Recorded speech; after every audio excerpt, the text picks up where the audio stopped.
In moments of ecstasy, Padre Pio would speak to his guardian angel, Jesus, and Our Lady out loud as if they were standing with him in the room. Join me as we explore the recorded account of the saint in dialogue with heavenly figures during a time of spiritual ecstasy. Welcome back to our YouTube channel following Padre Pio. If you're new to our channel, Padre Pio was a Capuchin friar, mystic, and miracle worker whose intercession is still very powerful and active today.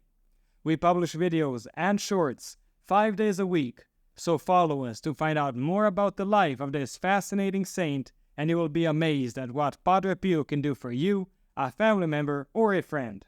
And now to our story. Today's story unfolds in the year 1911, just a year after Padre Pio's ordination as a priest. He was sent from his hometown of Petrelcina to the convent in the small town of Venafro, not far from Petrelcina. In Venafro, Padre Pio, accompanied by other young friars, found himself under the guidance of Father Agostino of San Marco in Lamis. Throughout this period of Padre Pio's life, he struggled with frequent illnesses and was sent for a medical examination in the city of Naples. However, the doctors couldn't figure out what was causing Padre Pio's illness, so he was sent back to the convent. His health was so poor that he couldn't celebrate Mass, but he received communion daily in bed, making it his only sustenance for 21 days. During this period, Padre Pio would occasionally slip into a state of ecstasy, engaging in long dialogues with invisible beings. He conversed with our Lord Jesus, his Mother Mary, his guardian angel, and at times even Saint Francis of Assisi. The devil would also make appearances, trying in various ways to confuse Padre Pio and separate him from his love for Christ. Father Agostino did his best to record the words spoken by Padre Pio during these moments of ecstasy.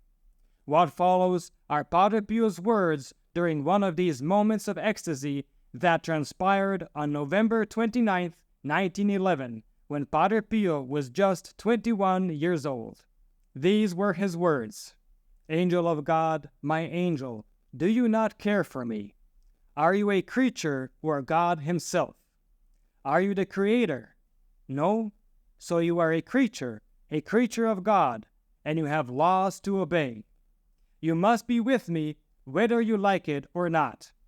At this point, Padre Pio burst into laughter. He then asked the angel, "Tell me, you must tell me, who was here yesterday morning? Tell me, who was it? Father Agostino, the superior, or perhaps his secretary? Answer me." Padre Pio persisted, seeking an answer, and once again broke into laughter. "Tell me, because I won't leave you alone until you tell me.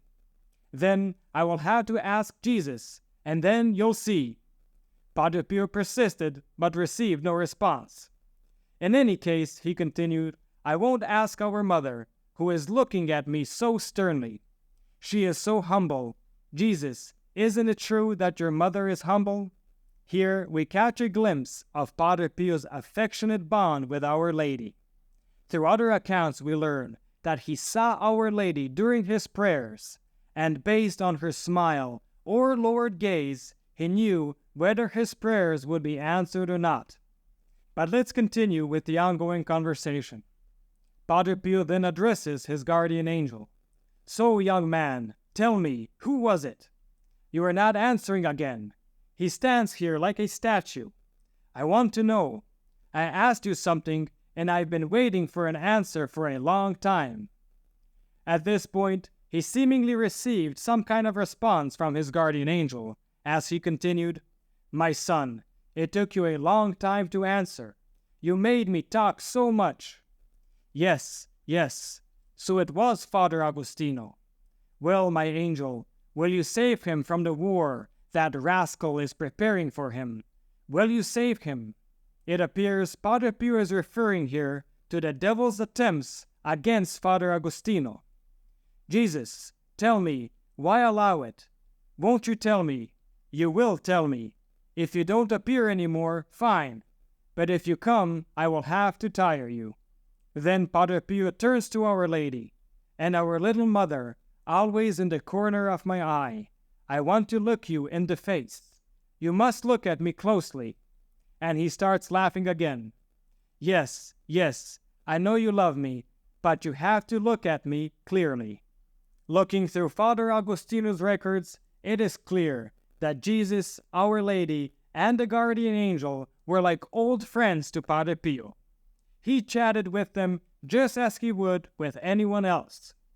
But what I find very intriguing is that the angel's presence was so awe-inspiring that Padre Pio sometimes wondered if he was in a conversation with God himself or just his guardian angel.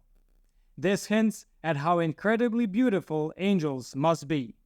While we may not experience such extraordinary encounters in our lives, we can take comfort in the fact that Our Lady and our guardian angel are watching over us. So let's truly embrace the presence of these heavenly protectors and pray for their guidance, intervention, and defense against all evil, ensuring our safe journey to heaven. Thank you for listening. Please give our channel a boost by continuing to watch another video. This will help with the YouTube algorithm. I have recommended some videos especially chosen for you on the end screen. Or just click on one of the links in the description below for a full selection of great Padre Pio stories or our playlist, Padre Pio Thoughts for the Day. And don't forget to enroll your Mass intentions for next Friday's Padre Pio Holy Mass. You'll find the link in the description below. And stay tuned for the next video on the life of Padre Pio.